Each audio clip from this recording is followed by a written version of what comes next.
খাজা মঈনুদ্দিন চিশতি আজমিরি রহমাতুল্লাহ আলাইহি মদিনাতুল মুনাওয়ারা থেকে ভারতের জমিনে আসছেন কালেমার দাওয়াত দেওয়ার জন্য। লক্ষ লক্ষ বিধর্মী তার হাতে কালেমা পড়েছে। মায়ের কাছে আনন্দ প্রকাশ করে, মা বলে তোমার কোনো অবদান নাই, সব আমি মায়ের অবদান। খাজা মঈনুদ্দিন চিশতি আজমিরি রহমাতুল্লাহ আলাইহি বলেন, মা তোমার অবদান কি? মা বলে, বাবা আল্লাহর জাতের কসম, তুই আমার গর্ভে যখন আসছো আমি মা ঘুমাই না, আল্লাহর দরবারে কান্না করতাম, দোয়া করতাম, হে মালিক আমার গর্ভের সন্তানটাকে তোমার ওলি হিসাবে দুনিয়ায় পাঠাইও। তুই দুনিয়াতে আসার পর আমি মা তোকে যতদিন দুগ্ধ পান করাইছি, আল্লাহর কসম রে মঈনুদ্দিন, আমি মা এক ফোঁটা দুধও তোর মুখে বিনা অজুতে দেই নাই। এরে আল্লাহর বান্দারা, আজকে বয়ান শুনেন, কানে ঢুকে না কেন? কানের ভেতরে তো নাপাক ঢুকায় রাখছেন। রহমতের নবীর আদর্শ ছিল দুনিয়াতে বাচ্চা আসার পরে ডান কানে আজান দাও, বাম কানে ইকামত। কয়জন বাবা বুকে হাত দিয়ে বলতে পারবে আমার সন্তান দুনিয়াতে আসার পরে আসা মাত্র আমি ডান কানে আরবি আজানের আওয়াজ দিছি, বাম কানে ইকামতের আওয়াজ দিছি। সন্তান আসা মাত্রই হসপিটালে, খালি হসপিটালে দৌড়ায়, মসজিদ বাদ দিয়া। চিন্তা করেন, মসজিদে যায় না, কই যায়? হসপিটালে যায়, পরীক্ষা করে, কয়দিন আর বাকি, সব কিছু টাকার বাহাদুরি করতে করতে এবার হসপিটালে যাইতে যাইতে সিজারে যখন বাচ্চাটা প্রসব হলো, ওখানে আজান আর ইকামত দেওয়ার মতো কোনো সিস্টেমই নেই। আছে? হসপিটালে আলাদা মুয়াজ্জিন আছে, জাতি জানেই না যেটা লাগে। যেই সন্তানের খানে আজান আর ইকামত আছে, ওকে বেঈমান বানানো যাবে না, মুরতাদ বানানো যাবে না। খাজা মঈনুদ্দিনের মা ডাক দিয়া কয়, বাবা তোকে আমি যতদিন দুগ্ধ পান করাইছি এক ফোঁটা দুধও বিনা ওযুতে তোর মুখে দেই নাই। এমন মায়ের সন্তান জগৎ বিখ্যাত কেন হবে না? এজন্য এখনো সময় আছে, তওবা করেন। কয়দিন আর বাহাদুরি করবেন? যারা ভালো চরিত্রবান হইয়া দুনিয়া থেকে চলে গেল, মানুষ তাদের এখনো স্মরণ করে, আর যাদের চরিত্র খারাপ এদের নাম কেউ মহব্বতে নেয় না। ও আমার যুবক বাবারা, তুমি স্কুলে পড়ো, কলেজে পড়ো, চাকরি করো, ব্যবসা করো, দোয়া করে গেলাম। ডাক্তার হও, ইঞ্জিনিয়ার হও, প্রফেসর হও, তুমি একজন সাংবাদিক হও, তবে একটাই অনুরোধ সারা দেশে করি, আজও করি, বেয়াদব হইও না। তোমার আচরণে কোনদিন মা বাবা, শিক্ষক, উলামায়ে কেরাম, মুরব্বীরা যেন কষ্ট না পায়। কারণ মা বাবার দোয়া ছাড়া সন্তানের কপাল খুলবে না। শিক্ষকের দোয়া না থাকলে ছাত্রের জীবনে সফলতা আসবে না। আলেমদের নেক নজর না থাকলে চরিত্রের সংশোধনী আসবে না। আল্লাহর কাছে তওবা করো। তুমি ডাক্তার, ইঞ্জিনিয়ার যাই হও না কেন, তোমার মতো কত যুবক স্কুলে পড়ে, কলেজে পড়ে, চাকরি করে, ব্যবসা করে, ডাক্তার, প্রফেসর, ইঞ্জিনিয়ার, 5 ওয়াক্ত নামাজি, দাড়িওয়ালা, সত্য বলো আসেনি? আর কোন অজের দরকার নাই। এই কথাটা নিজেকে, নিজের বিবেককে প্রশ্ন করো। তোমার মতো যুবক যদি স্কুলে পড়িয়া নামাজ পড়ে, তুমি কেন পারবা না? তোমার মতো যুবক যদি র্যাব, আর্মি, পুলিশ, বিডিআরের চাকরি করে যদি নামাজি হয়, তুমি পারবা না কেন? তোমার মতো যুবক যদি ডাক্তার, প্রফেসর, ইঞ্জিনিয়ারি হইয়াও নামাজ পড়ে, তুমি পারো না কেন? তোমার মতো যুবক রাস্তায় গাড়ি চালায়, কৃষি কাজ করে, নদীর মধ্যে মাছ ধরে, নামাজ পড়ে, তুমি কেন পারবা না? এখনো সময় আছে, তওবা করে নাও। পর্দার আড়ালের মা বোনেরা, আপনার মতো কত মা, কত বোন এখনো আছে, পর্দা রক্ষা করে চলে, স্বামীর মাল হেফাজত করে, মোবাইলে সময় নষ্ট করে না, 5 বেলার নামাজও আদায় করে। এরে আম্মা জান, আপনারা কেন পারবেন না? এখনো সময় আছে, তওবা করে নেন। জীবনটাকে ধন্য করে একটা ভালো সন্তানের মা হইয়া কবরে যাবেন, আপনার জীবনটা দুনিয়ায় ধন্য, আখিরাতেও ধন্য। এরে মুরব্বীরা, আপনার মতো কত বুড়ারা মসজিদে গিয়া নামাজ আদায় করে, আপনারা কেন পারবেন না? আল্লাহর কাছে তওবা করেন, মরিয়া গেল আর গুনাহ করবেন না। ও যুবকরা, তওবা করে নাও, আর নামাজ ছাড়বা না, বেপরদায় চলবা না, মা বাবারে কষ্ট দিবা না, শিক্ষকের দোয়া নিয়া, উলামায়ে কেরামের পরামর্শ নিয়ে নবীর আদর্শে চলবো। আল্লাহ পাক সবাইকে খাঁটি তওবাওয়ালা জিন্দেগি দান করেন, আমিন। আলহামদুলিল্লাহি রাব্বিল আলামিন, ওয়াসসালাতু ওয়াসসালামু আলা। আমরা হুজুরেরা নারীর অসম্মান চাই, এটা কিভাবে বুঝাবো বলেন তো? আসলে যার চোখের চশমার আয়না কালো, তাকে কেমনে বুঝাবো বাতি সাদা? ও তো বলে জমিন বাতি সব কালো। যার নাকের ঘ্রাণ শক্তি দুর্বল, ওর কাছে পায়খানা আর আতর সমান।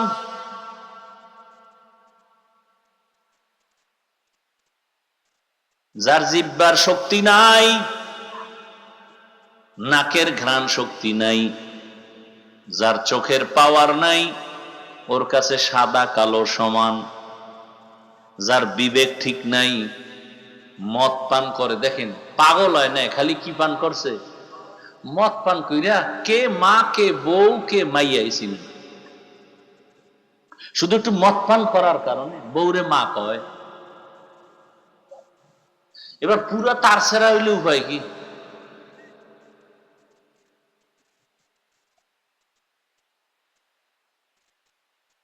তাহলে যাদের দেমাগ পুরো নষ্ট, একে কেমনে বুঝাবো?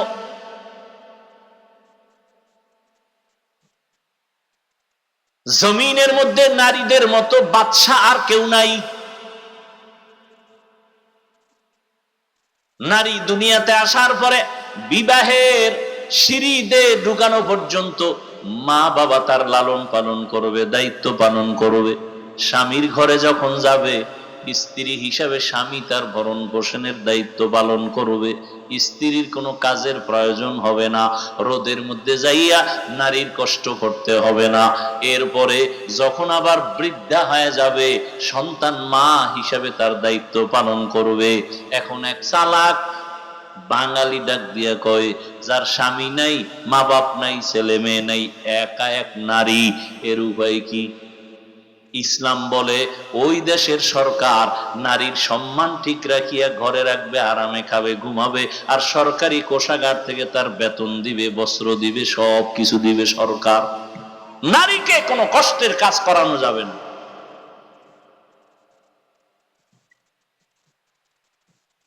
কিন্তু দুনিয়া সব উল্টা পাল্টা হয়ে গেছে, কিয়ামত তো হতে হবে। এই জন্য মুমিনের উপরে বিপদ। আপনি ঈমান নিয়ে চলবেন না, কোনো বিপদই নাই। আর ঈমান নিয়ে বাঁচতে চাইলে বিপদ আর বিপদ, চারদিকে বিপদ। চোখের বিপদ, হাতের বিপদ, খাইতে যাবেন বিপদ, গাড়িতে উঠবেন বিপদ। আজকে কত মা ধর্ষিতা হয়,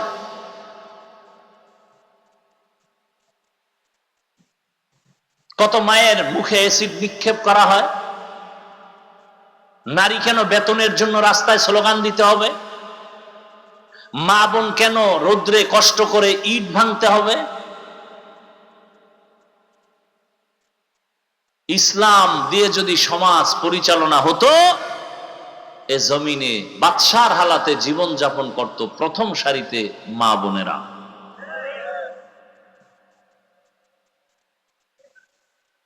কিন্তু চরিত্রহীন লম্পট যারা, এরা নারীদের এই অবস্থায় নিতে দিবে না। চরিত্র তাদের দুর্বল। রহমতের নবী আসলেন জমিনে মক্কা নগরীতে। নারীদের সম্মান পয়েন্টে পয়েন্টে আল্লাহ পাক নবীর মাধ্যমে স্থির করে দিলেন। বাবায় মরে যাবে, সম্পদ ভাগ করে ছেলে যা পাবে তার অর্ধেক নারী পাবে। এই জায়গায় যাইয়া মাথা গরম বানাইল। ছেলে যে পাইলো এর অর্ধেক পাবে নারী, এই নারী যে অর্ধেক পাইয়াও অনেক বেশি পাইছে ছেলের থেকে, এটা বুঝার মেধাই নেই, মাথা গরম হয়ে গেছে।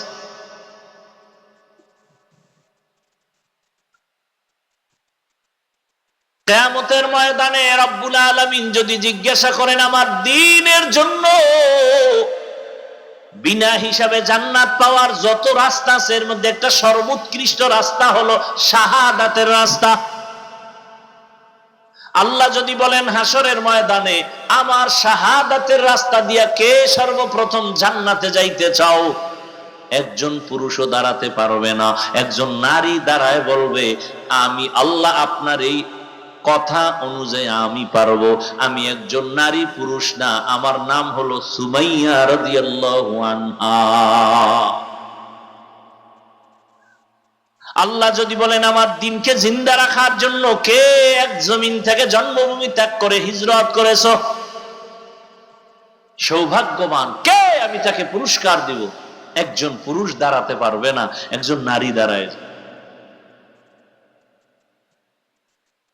সে নারীকে রহমতের নবীর মেয়ে উসমান রাদিয়াল্লাহু তাআলা আনহুর স্ত্রী রুকাইয়া রাদিয়াল্লাহু আনহা।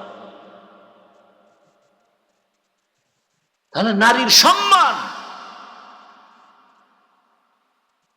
ইসলাম ছাড়া আর কে দিয়েছে বলো? আর আজকে আলেম ওলামাদের এত কিছুর পর আবার আন্দোলন করতে হবে নারীর ইজ্জত রক্ষার জন্য। এদেশের যুবক এদের চরিত্র নষ্ট করবে আর এদের লাইসেন্স দিতে হবে বৈধ। আল্লাহ হেদায়েত দান করুন। এই জন্য ছাগল দিয়া গরুর হাল চাষ করা যায়? হায় হায় হায়, দেখেন না, কথা বলতেই দিবে না। এই যে কথাগুলো বললাম কিছু বুঝ আসছে না?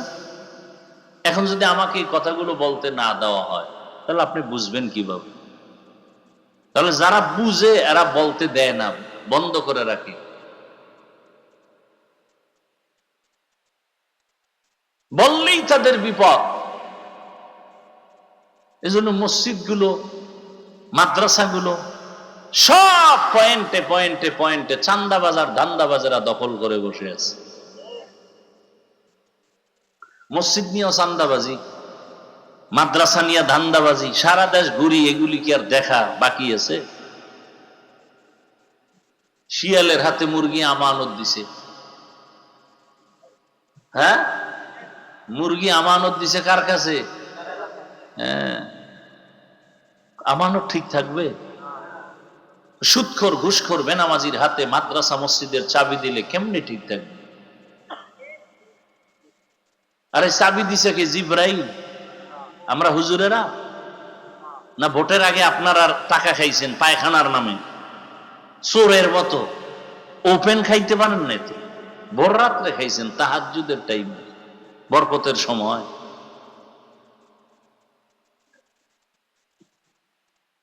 এই হলো চরিত্র, এই হলো আখলাক।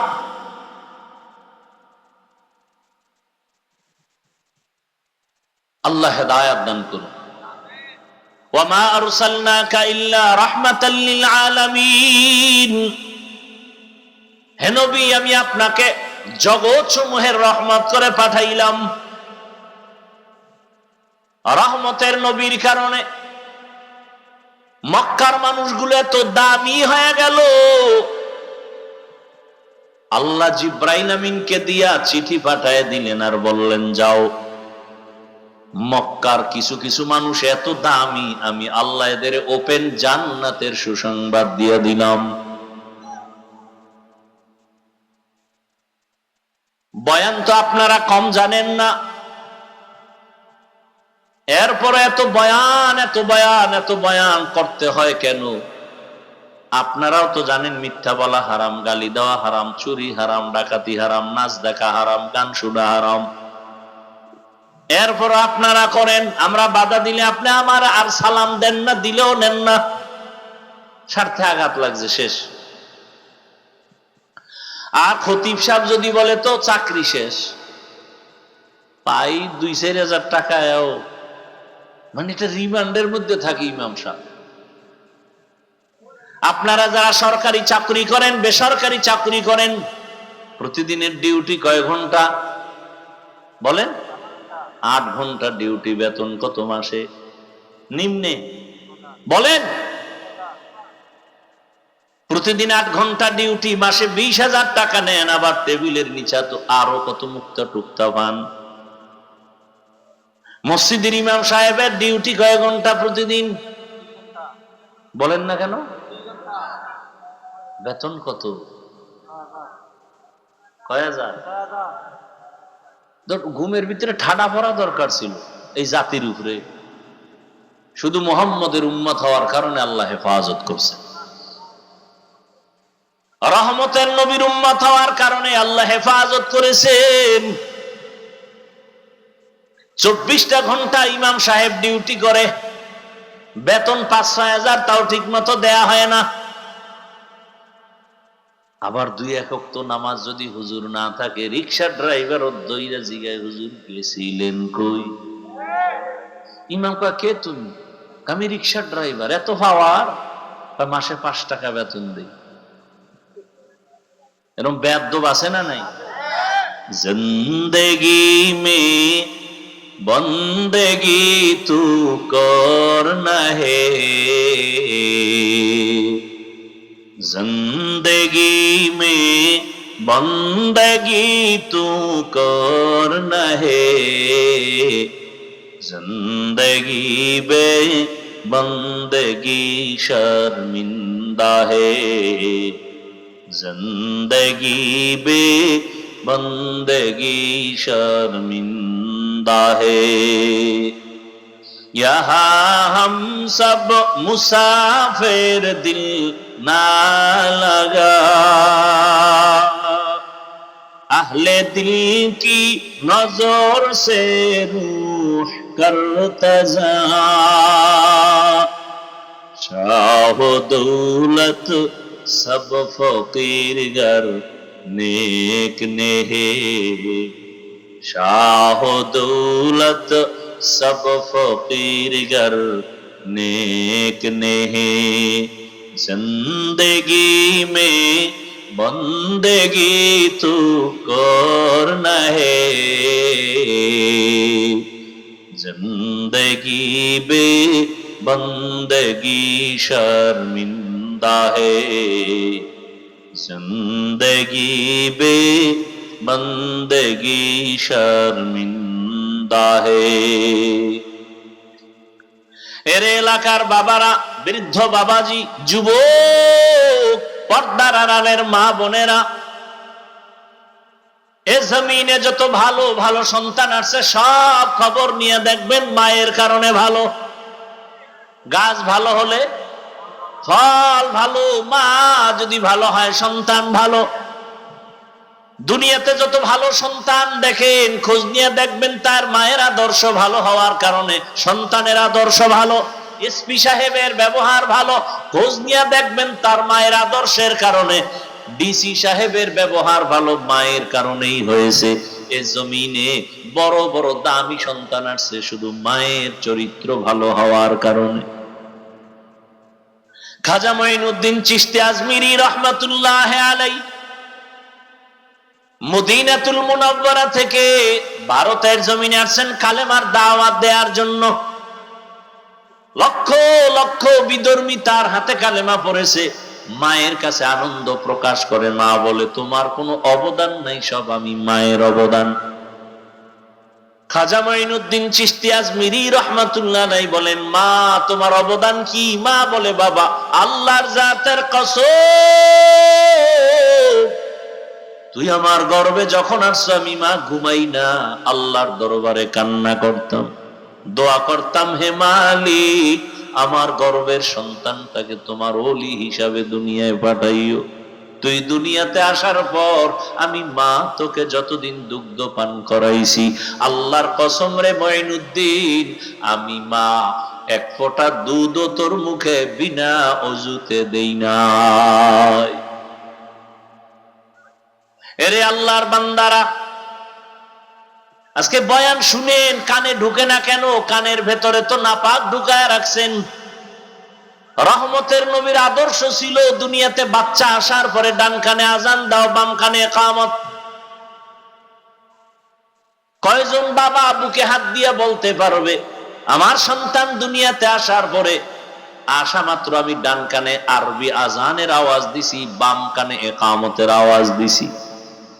সন্তান আসা মাত্রই হসপিটালে, খালি হসপিটালে দৌড়ায়, মসজিদ বাদ দিয়া। চিন্তা করেন, মসজিদে যায় না, কই যায়? হসপিটালে যায়, পরীক্ষা করে, কয়দিন আর বাকি, সব কিছু টাকার বাহাদুরি করতে করতে এবার হসপিটালে যাইতে যাইতে সিজারে যখন বাচ্চাটা প্রসব হলো, ওখানে আজান আর ইকামত দেওয়ার মতো কোনো সিস্টেমই নেই। আছে? হসপিটালে আলাদা মুয়াজ্জিন আছে, জাতি জানেই না যেটা লাগে। যেই সন্তানের কানে আজান আর ইকামত আছে, ওকে বেঈমান বানানো যাবে না, মুরতাদ বানানো যাবে না। খাজা মঈনুদ্দিনের মা ডাক দিয়ে কয়, বাবা তোকে আমি যতদিন দুগ্ধ পান করাইছি, এক ফোঁটা দুধও বিনা ওযুতে তোর মুখে দেই নাই। এমন মায়ের সন্তান জগৎ বিখ্যাত কেন হবে না? এজন্য এখনো সময় আছে, তওবা করেন। কয়দিন আর বাহাদুরি করবেন? যারা ভালো চরিত্রবান হইয়া দুনিয়া থেকে চলে গেল, মানুষ তাদের এখনো স্মরণ করে। আর যাদের চরিত্র খারাপ, এদের নাম কেউ মহব্বতে নেয় না। ও আমার যুবক বাবারা, তুমি স্কুলে পড়ো, কলেজে পড়ো, চাকরি করো, ব্যবসা করো, দোয়া করে গেলাম। ডাক্তার হও, ইঞ্জিনিয়ার হও, প্রফেসর হও, তুমি একজন সাংবাদিক হও, তবে একটাই অনুরোধ সারা দেশে করি, আজও করি, বেয়াদব হইও না। তোমার আচরণে কোনদিন মা বাবা, শিক্ষক, উলামায়ে কেরাম, মুরব্বীরা যেন কষ্ট না পায়। কারণ মা বাবার দোয়া ছাড়া সন্তানের কপাল খুলবে না। শিক্ষকের দোয়া না থাকলে ছাত্রের জীবনে সফলতা আসবে না। আলেমদের নেক নজর না থাকলে চরিত্রের সংশোধনী আসবে না। আল্লাহর কাছে তওবা করো। তুমি ডাক্তার, ইঞ্জিনিয়ার যাই হও না কেন, তোমার মতো কত যুবক স্কুলে পড়ে, কলেজে পড়ে, চাকরি করে, ব্যবসা করে, ডাক্তার, প্রফেসর, ইঞ্জিনিয়ার, 5 ওয়াক্ত নামাজি, দাড়িওয়ালা, সত্য বলো আসেনি? আর কোন ওয়াজের দরকার নাই। এই কথাটা নিজেকে, নিজের বিবেককে প্রশ্ন করো। তোমার মতো যুবক যদি স্কুলে পড়িয়া নামাজ পড়ে, তুমি কেন পারবা না? তোমার মতো যুবক যদি র্যাব, আর্মি, পুলিশ, বিডিআরের চাকরি করে যদি নামাজি হয়, তুমি পারবা না কেন? তোমার মতো যুবক যদি ডাক্তার, প্রফেসর, ইঞ্জিনিয়ারি হইয়াও নামাজ পড়ে, তুমি পারো না কেন? তোমার মতো যুবক রাস্তায় গাড়ি চালায়, কৃষি কাজ করে, নদীর মধ্যে মাছ ধরে, নামাজ পড়ে, তুমি কেন পারবা না? এখনো সময় আছে, তওবা করে নাও। পর্দার আড়ালের মা বোনেরা, আপনার মতো কত মা, কত বোন এখনো আছে, পর্দা রক্ষা করে চলে, স্বামীর মাল হেফাজত করে, মোবাইলে সময় নষ্ট করে না, 5 বেলার নামাজও আদায় করে। এরে আম্মা জান, আপনারা কেন পারবেন না? এখনো সময় আছে, তওবা করে নেন। জীবনটাকে ধন্য করে একটা ভালো সন্তানের মা হইয়া কবরে যাবেন। আপনার জীবনটা দুনিয়ায় ধন্য, আখিরাতেও ধন্য।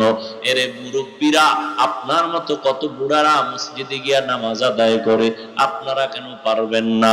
আল্লাহর কাছে তওবা করেন, মরিয়া গেল আর গুনাহ করবেন না।